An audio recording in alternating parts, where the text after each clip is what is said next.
PK in the universe, and I am back again with another video, and today I'm here to talk about Quest 64 and Crisis Core. That's right, Crisis Core Final Fantasy VII Reunion, which is a remake of the PSP version of Crisis Core Final Fantasy VII. And you have Quest 64, a Nintendo 64 game, one of the first Nintendo 64 RPGs, which is an incredibly divisive game amongst the community, but it's a game I really enjoyed, a game I made a video about. And that's actually what inspired me to make this video, because of a comment I got on that. What is that comment? Well, stay tuned and I will talk about that. So here we go. So why compare Crisis Core and Quest 64? Talk about two really different types of games, okay? I mean, they're from totally different worlds. You know, Final Fantasy VII was that, RPG that introduced people to RPGs in the PlayStation era, and everybody who had an N64 was like, well, when are we going to get our Final Fantasy VII type level game? And they thought it would be Quest 64, and people were like, not really. I mean, you could make the argument the character sprites, or the character models, I should say, not sprites, yeah, models. The character models for Quest 64 are better, but the cinema scenes, well, there aren't cinema scenes in Quest 64, and that's what really makes Final Fantasy VII stand out and stand apart for its time. But Quest 64 is still pretty freaking awesome and incredibly underrated and got really average reviews. It got very average reviews in its time. It wasn't until, like 10 years ago that I even knew people hated Quest 64. But yeah, I mean, a lot of people just don't like it because of a lot of YouTubers who've taught them and told them what to think. So, and then you have, Crisis Core here. This is the remake or remaster. Would you call it a remake or a remaster? Comment below what you think it is, because some people say it's a remaster, but then some people are like, no, it's closer to a remake because it's just so better, well defined. But that's your opinion. You tell me what you think in the comments section. But Crisis Core, very good game, very fun of what I've played of it. And why did I decide to get this game? Why did I decide to play it? Well, that comes back to, I got a comment on my Quest 64 video from a fellow YouTuber by the name of JD McFly. JD has a channel called The True and Honest. He kind of uploads here and there. He's kind of sporadic about his uploads, and he was playing this game not that long ago. And he said to me, I thought was really interesting, he left a really interesting comment about the fact that he felt like the battle system of Crisis Core is very similar to Quest 64. Not only that, he felt like it was a refined version of the Quest 64 battle system. So I thought, well, that's really interesting. I'll have to check this out. So I finally did get this game. I got this game for free, actually. Well, sort of free, I guess. I am a part of this rewards program, and you have get rewards points for doing certain things. And I used my points to get this. So that's how I got it for free. But Crisis Core, pretty fun of what I've played of it so far, and I've been really enjoying it. So I thought this was a great opportunity to compare and contrast these things, because there are some differences, but some interesting similarities that you might have not expected. Well, let's talk about what they actually have in common. Well, the obvious thing that these two games have in common is you play as a single protagonist. In Quest 64, you play as Brian. In Crisis Core, you play as Zack. So it's got that going for it. They both are a single protagonist is the main character. So that's pretty interesting. And you meet a lot of interesting characters too throughout the game, when Quest 64 and Crisis Core also share this. But obviously very different games, I mean, huge amount of years apart, obviously, graphically speaking.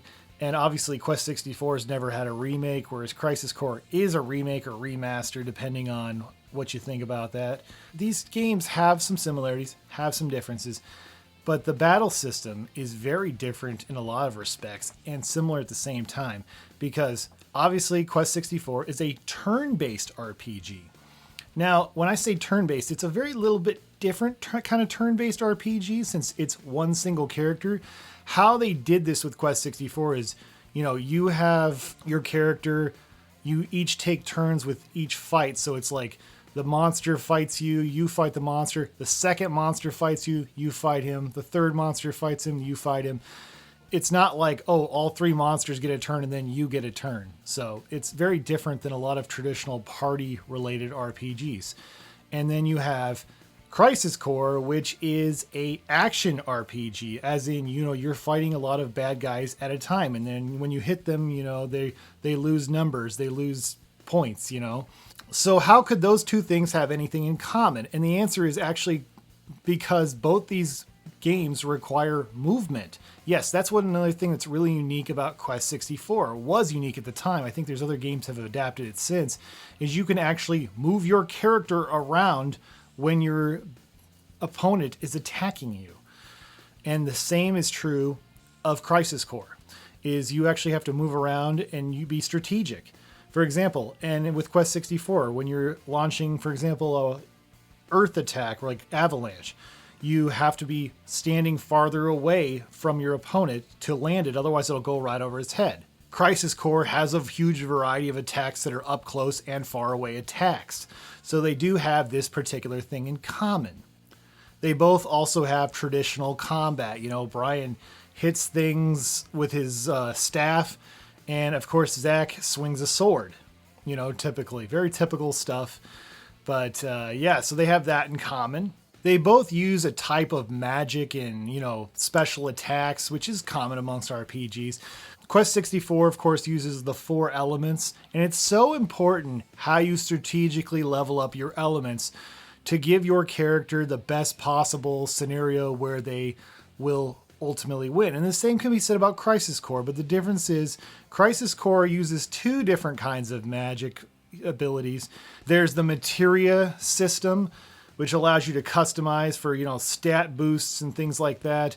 Crisis Core is so much more technical, and there's so much more room for customization of different skills and abilities and power-ups and stuff like that. It also uses the DMW mechanic, which is kind of a slot machine kind of mechanic, really, or whatever, that gives you special, like, breakers and different bonuses kind of thing, which can really affect the outcome of the battle, ultimately. Yeah, both these games require you to manage your resources pretty well. With Quest 64, of course, you have your 4 elements. Like, which ones you choose to level up makes a huge difference on how difficult or how easy the game is. One of the easier routes to go is with the water and earth elements, going with those 2 and leveling those 2 up, especially leveling your water elements up to at least level 7 so you can use the healing ability, because water is the only way you can have a healing ability. And there's also a ability, a magic to use this drain thing, which basically it takes MP away from the other bad guy, which is huge. That's a huge skill to learn. But also some people go a totally different route and they'll level up wind and fire, which makes the game a lot more challenging and can definitely make the game longer and change the outcomes of battles pretty significantly. Another thing worth mentioning is the fact that in Crisis Core and in Quest 64, there's not much real consequence if you actually lose a battle. With Quest 64, if you die, you end up back in the last town you were in, which in some levels I guess could be really frustrating. But in Crisis Core, it allows you to retry the entire battle, which is actually very similar to Final Fantasy Mystic Quest, ironically enough. Some other things worth mentioning is the fact that in both games you can actually escape from battles pretty easily unless it's a boss battle. And basically, in both games it involves running to the very edge of the barrier. With Quest 64, it's you run to the very edge, you take a turn, and then when that turn is up or whatever, you can run even farther and eventually you can escape from the battle. Whereas with Crisis Core, you have to basically run to the edge and not get hit. And basically this meter fills up or whatever, and that's how you escape. Both these games encourage strategic thinking and which abilities and spells to use when choosing the right elemental magic in Quest 64, for example, or the right materia in Crisis Core. And it can make the biggest difference in the outcome of the game and how you play it. So in spite of the fact that these games are very different in so many ways, they do actually have something in common, and that is the battle system gives you kind of an interesting sort of freedom. Like I said, you can move around in the confined area, of course, in both situations, and you can escape. Okay, so those are really interesting similarities that these games have, and you play as a single protagonist. It definitely makes the game interesting, but it's interesting that these games have anything in common considering how far apart they are and how different these two games are. So yeah, at the end of the day, I think it's really interesting that the fact they share such a similar battle system. So anyways, what are your thoughts? Are there other similarities between Crisis Core and Quest 64 that you've noticed? Comment below. Love to hear what you have to say. Anyways, thank you guys so much for watching, and stay awesome in this universe. Thanks. Bye.